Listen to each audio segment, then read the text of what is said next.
So how many marketing professionals does it take to change a light bulb? I don't know.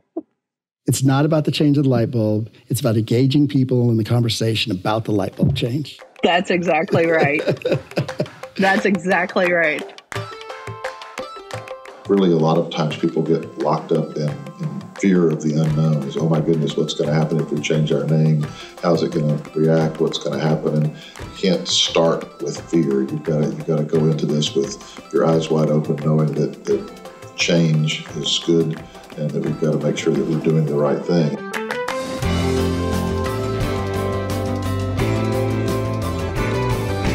I'm Patrick Pacheco, and you're listening to Season 2 of In Good Companies from Cadence Bank, the podcast where we guide you through the forces shaping your business, inside and out. On our last episode, we talked about principles for developing a strong brand, one that's built on culture and reflects your values. But theory and practice are often very different, and reality presents all sorts of unexpected obstacles. We wanted to show you what a real branding process looks like, and we found the perfect case study to do it. Our own. Cadence Bank just underwent a massive rebrand, and we've got the people who made it happen. Together, we'll discuss how creative decisions get made, the stumbling blocks that creep up along the way, and why it's a surprisingly emotional process. If you listened to our previous episode, you already know Andrew and Beth from New York-based brand innovation agency, Tenant Partners. Sure. My name is Andrew Bogutsky, and I'm the Senior Partner Creative Director at Tenant Partners. Hi, I am Beth Flum. I am a Senior Partner of Research and Strategy at Tenant Partners. And of course, you remember Jackie. I'm Jackie Hooper. I'm Senior Vice President and Chief Marketing Officer for Cadence Bank. The story of this rebrand starts years ago, long before anyone ran a focus group or sketched a logo.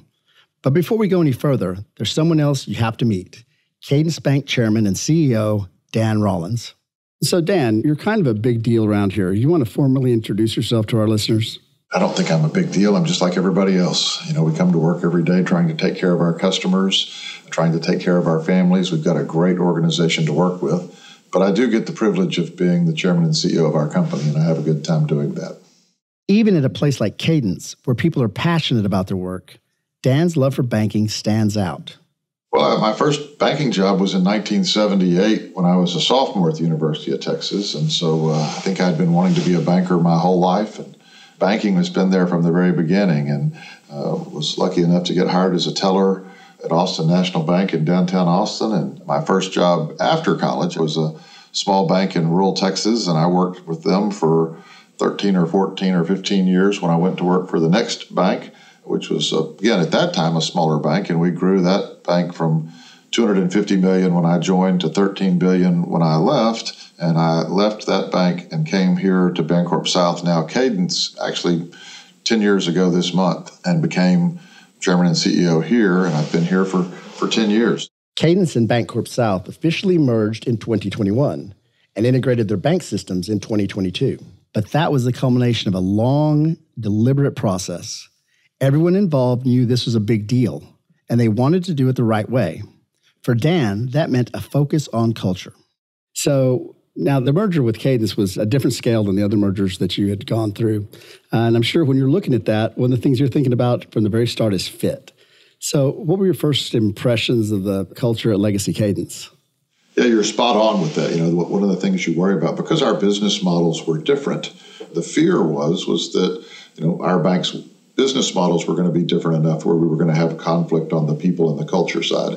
And so it was important to us to get together. So, you got to go way back to more than 2 years ago now when the management teams from both banks, the 8 of us got together and spent 2 days together on the back porch of a rental house that we had decided we needed to go hide for a few days. And so we were in the backwoods of Northwest Alabama at Lewis Smith Lake, sitting on a rocking chair, just getting to know each other better and talking to each other. And the whole purpose of that meeting was not to talk about deal prices or deal points. It was to talk about how we treat people and what culture we have and how we talk about things. And that really made a difference for us to have been able to spend some time together doing that. And we learned pretty quickly that really culture is very similar, that we care about people, we care about the communities we serve, we care about each other, we really want to be a great place to work. And so we said, well, let's go to the next step. And so we put our 2 boards of directors together. We said, okay, well, let's just bring everybody to have dinner together. If we can all break bread together and talk to each other, I think everybody will feel comfortable. And I got to tell you, on the way out of that dinner that night in March, a year and a half ago, the board of directors that I was walking out with were all very impressed with the quality people, the down-to-earth nature of the folks that were there. They all felt like we're on the same team, trying to accomplish the same thing. And that really opened the door for us as 2 companies to be put together. But even with a great fit, the merger required some tough decisions. Early on when we were talking, you have to decide who's the buyer and who's the seller, and what name are we going to keep, and the different things you have to do when you're putting together a merger, certainly of this size. And so we actually did some polling and some market research to determine kind of what the public thought, and both names scored very high with the community and with the public and with our customers. And so that made it easier for me to say, guys, for us to be able to grow and prosper and get bigger in the future, there are parts of our footprint today that don't think they're in the South. And so, having a geographically limiting name and wanting to continue to grow was not the right answer. And the right answer was to take the Cadence name. But when we decided to take the Cadence name, we really felt it was important that it be new for everyone. While we took the Cadence name, we wanted it to be the new Cadence. You've heard that a lot from us. And to make it the new Cadence, that means we needed to rebrand.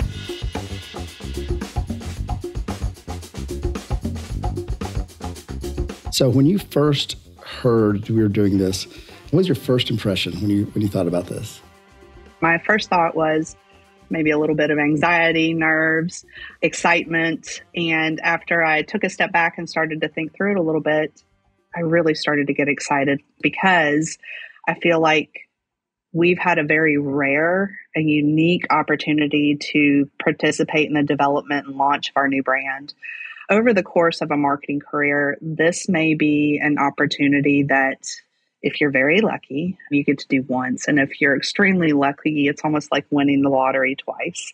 The second thing I was really excited about was the chance to start from scratch and to build something from the ground up. And that's not something you get to do every day either. And so it was a chance to change and adjust and to try something new. A rebranding effort of this size and magnitude is significant. And that is definitely not lost on me. And when you look at that start over, we're talking about north of 5,000 signs on our facilities. There were literally hundreds of bank signs in the Little League outfields in the towns that we serve all over the South. So I'm not talking about on our facilities. I'm talking about the 4x8 piece of plywood that sits in the outfield of Little League fields. Those have to get changed too. All of this was a huge undertaking. And so Jackie went looking for help. Through our process to develop our new brand, we were looking for an organization or an agency that really had extensive and proven experience in development of brands for a company like ours. And so that's what we needed. We needed someone to help guide us through this process. And remember, it's not just development of our new brand. We have our normal business as usual work, and we also have all of our other initiatives and projects that we were working on for the organization. So we really needed someone, an agency that had expertise in this area and that this is what they do day in and day out. The right guidance can be the difference between a successful project and a gigantic mess. Enter Tenant Partners. They had a really rigorous selection process. They knew that this was going to be a long-term relationship if we did it right. We were going to be working together intensely and for a long time. And so you have to really like each other. So I think that was, the first place that made this successful. How do you work with an internal marketing department? What is it that makes it a good partnership? We needed to like each other and our cultures needed to mesh. And they did. We worked nights, weekends, very closely together. And so all of us working together is what made the project stronger. And the last piece is that I think we really each understood the value that our teams brought to this process. There was a lot of respect and understanding and trust. Cadence is the expert in who they are and what their culture is and where the business objectives are going. And we are the expert in brand and how to translate all of those things, to a brand that's really resonant and emotionally connecting. And so we were able to kind of stand back and let each of our teams do what we were best at. And so that level of trust really, I think, improved the ultimate outcome and made for a great relationship. Knowing your own limitations, finding a partner who can fill those gaps, and giving them the space and trust to deliver. Those are the keys to collaboration. Yeah, Tenant served as, I would call, the guiding light. The fact that they've done this many, many times gave us a lot of confidence. And so we allowed them to come in and help guide us through this entire process, which they did a fantastic job with. If you listened to our previous episode, you know that the foundation of brand is culture. But to identify that culture, you need to conduct research. When we started to complete, we did qualitative and quantitative research, and we were starting to understand what was rising to the top about commonalities between our two organizations from a cultural standpoint. So we did all of these interviews up front to try and get our arms around the culture. And the two organizations were culturally remarkably similar. We were focused on establishing one brand identity going forward that had common attributes of both of our legacy organizations. So it was very important for us to take what we've learned from our legacy organizations about culture, to identify those commonalities, and to figure out what we need to do going forward to establish our new brand. What were some of the cultural values that rose to the surface? So some common themes that we heard across the board were both organizations were focused on relationships. We were customer-centric organizations. We were both heavily focused on doing what is right and creating great places to work. And then we're proud to support our community. So those were some of the key themes that rose up. And they came out pretty quick as soon as we completed our first round of research. That research was not surprising to Dan, given his experience with the culture at Legacy Bancorp South. Yeah, I was very fortunate to step into an organization that really had a very strong belief around family. We all have to take care of each other. We've got to support each other. I saw that firsthand as I moved in here and became a part of the Bancorp South, now Cadence team, and was watching what they had done around Hurricane Katrina that wiped out a whole bunch of the Gulf Coast within our footprint. And we had hundreds of teammates that, didn't have anything and had lost their homes. And the company just really stood up to take care of the families. And we've been doing the same thing through whatever storm hits our way. I hadn't been in Tupelo very long when we had a tornado that came through Tupelo and really tore up the town and tore up some of our facilities. And the way the town came together and the way our team supported each other makes me proud to be a part of an organization that cares about each other. There was really an emphasis on being connected to communities. There was an emphasis on relationships, both internally and externally, providing opportunity for employees and teammates as well as for customers, and a real kind of sense of pride, I think, around the expertise that you built within each of the organizations. So we had a great place to start. We were able to kind of look across both organizations and say, these are the four things that are really similar. This is therefore the bedrock that we want to build the brand around, because we know that they exist within both organizations and they're really powerful and positive values. I think what we would want to talk about is who we are and what we do, what's our vision. And our vision is really pretty simple. We want to help people, companies, and communities prosper. And we do that with a set of values that mean something to us. We value relationships. We embrace inclusivity. We want to put the customer at the center of our business. And finally, we want to be a great place to work. We want people to look forward to coming to work every morning and be excited about taking care of our customers. And so if we put our values out front, to me, that's the promise for us, is just live the values that we want to live. So these values that we talk about, how are they reflected in the new brand? Yeah, so we have a new vision, mission, value statements. And so you can easily see some of those elements reflected in those that are at the forefront of our organization. You can also hear these commonalities and messages that come through in any of our brand, any of our advertising or marketing, and really overall any messages that we put out in general about our organization. And then lastly, I think our creative work that we put together also brings to life the values that started to float up to the top when we were doing all of the research and the analytics. So bringing all of those things together, I think helps showcase what our new brand is. And when you put all this together, what's the story that we think people will come away with? Yeah, so we actually developed a brand story as part of our brand because we think that that's an important thing to tell, especially during this time when we have a lot of change that's going on and we have two legacy organizations that have incredibly strong brands. So basically what we're trying to tell our audience is that, our new organization is more than just two companies coming together. It's more than a merger. Our company is built on our combined organization with a genuine difference. We're focused on relationships. That's one of the main things we want to continue to keep. And we're focused on keeping pace with our customers in all of the stages of their financial journey. One of the words that continue to stand out when we were thinking about how do we position ourselves, it was the word ease. And ease to us is a mindset. We really think that Cadence puts our customers' minds at ease through the expertise that we deliver and all of the resources that we provide. And that's what we're wanting them to walk away with as far as our brand. So when we were working on the development of the visual aspects, one thing that was very important as we were bringing our two organizations together was balance. We were looking for perfect balance and harmony.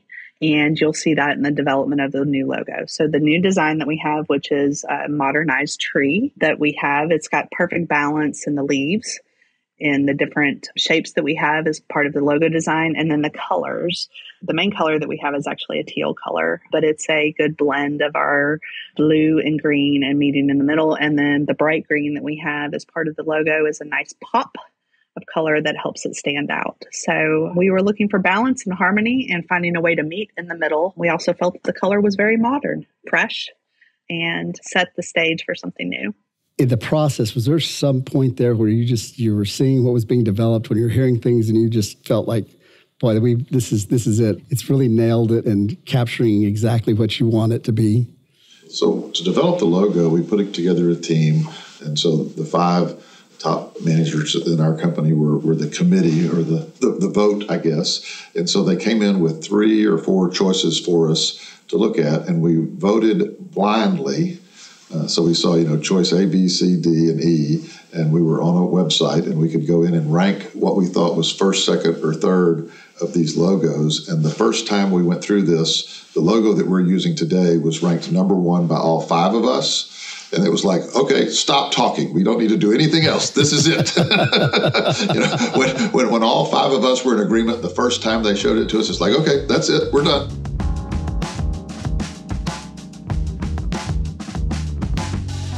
As you develop your brand, explore creative ways to set yourself apart from the competition.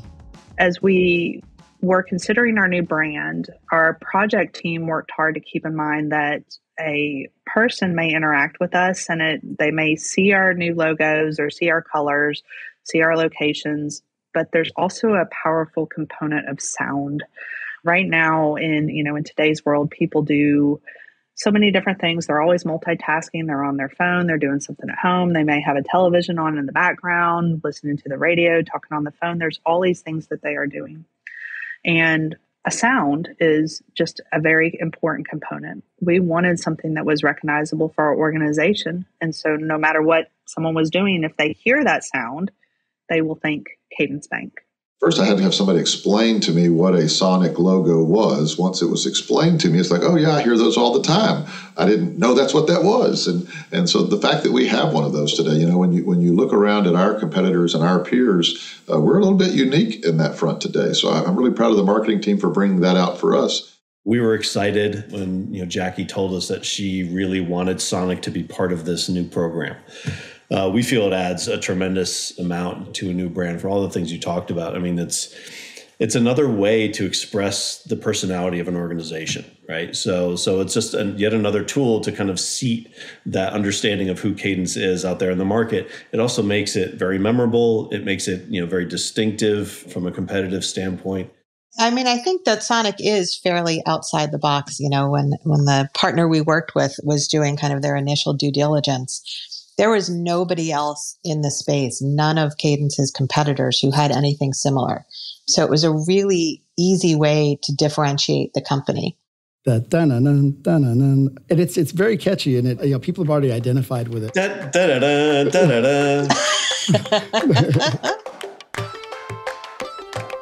I agree wholeheartedly. And hearing you both hum the Sonic logo is just really fun. You can tell why we're not music or singers, though. Well, you'll notice I did not hum the logo.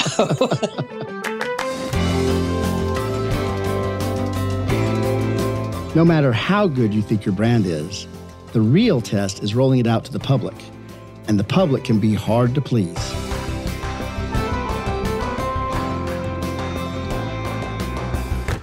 Yeah, I think there's a fear factor that comes into it that you have to overcome. I think as I look back, really a lot of times people get locked up in fear of the unknown is, oh my goodness, what's going to happen if we change our name? How's it going to react? What's going to happen? And I think when you lay out a good plan and you have a good team and you execute well, you can't start with fear. You've got to go into this with your eyes wide open, knowing that change is good and that we've got to make sure that we're doing the right thing. Yeah, I think I underestimated the extremely strong emotional attachments that people have to the legacy brands. It is much stronger than I anticipated. People were deeply ingrained in the logos or tagline, the visual elements of those brands, and they had been around for a long time. And so there was a strong emotional connection that I think some people weren't prepared to see those brands go. And so we had to work through that a little bit and, bring everybody along with us. But I think at the end of the day, those legacy brands did their job. If you have that kind of an emotional connection to a brand, then they have served their purpose and done what they were supposed to do. You still worry about the time when you actually change the sign on the building and you start answering the phone with a new name. How's the reaction going to be? And it's really been received very well, within our home market, which is a wonderful thing. In fact, customers' response can tell you volumes. Their needs should be your priority. Hearing from bank patrons kept things in perspective for Dan and reminded him of the purpose of the whole undertaking. Really, customers were pretty blunt. We had a group and we were talking about bank names and we had not given them any names yet. And so this focus group is talking about, what's the name for a bank and does one name mean more than another? Or does one name sound better than another? And finally, this guy sitting in the room said, look, you keep talking about bank names. I don't care what you call the damn bank. Just answer my phone when I call you. Return my phone call timely. That's all I want to know. And it comes back to service. So that's the same thing that we're talking about today. Both banks had a really good reputation for wanting to take care of customers and take care of the communities they serve. And we get to define that with our brand by being who we are every day. And customers weren't the only people the new brand had to win over.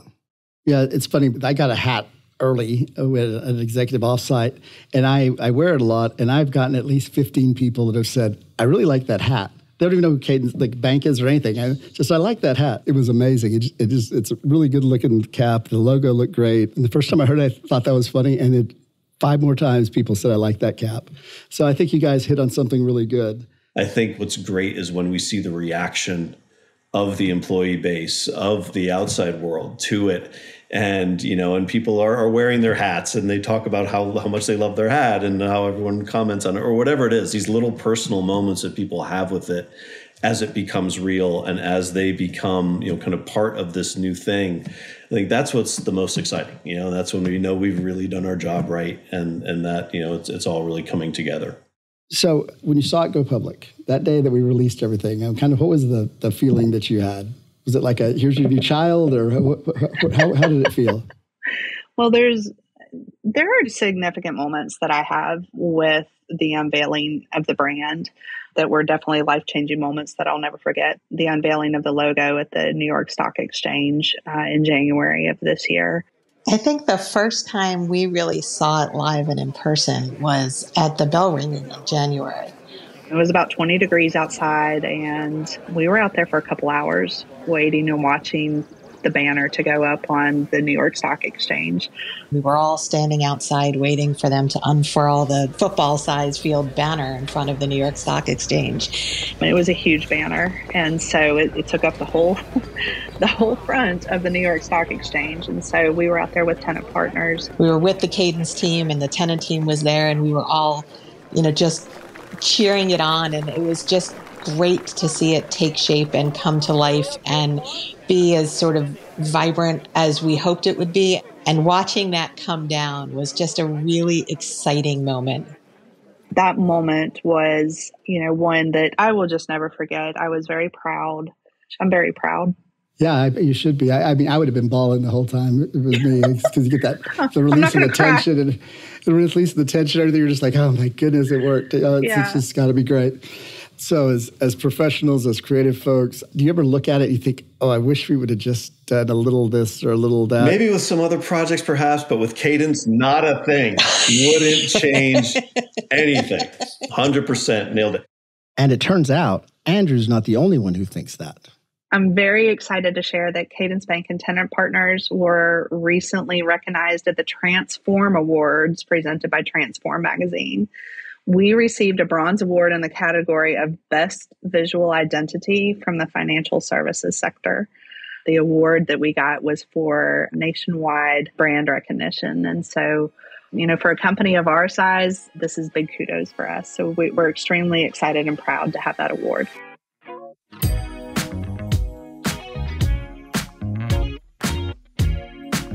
I hope the Cadence rebrand offers you some guidance, because whether you're a bank or a bakery, your brand makes a huge difference to your business.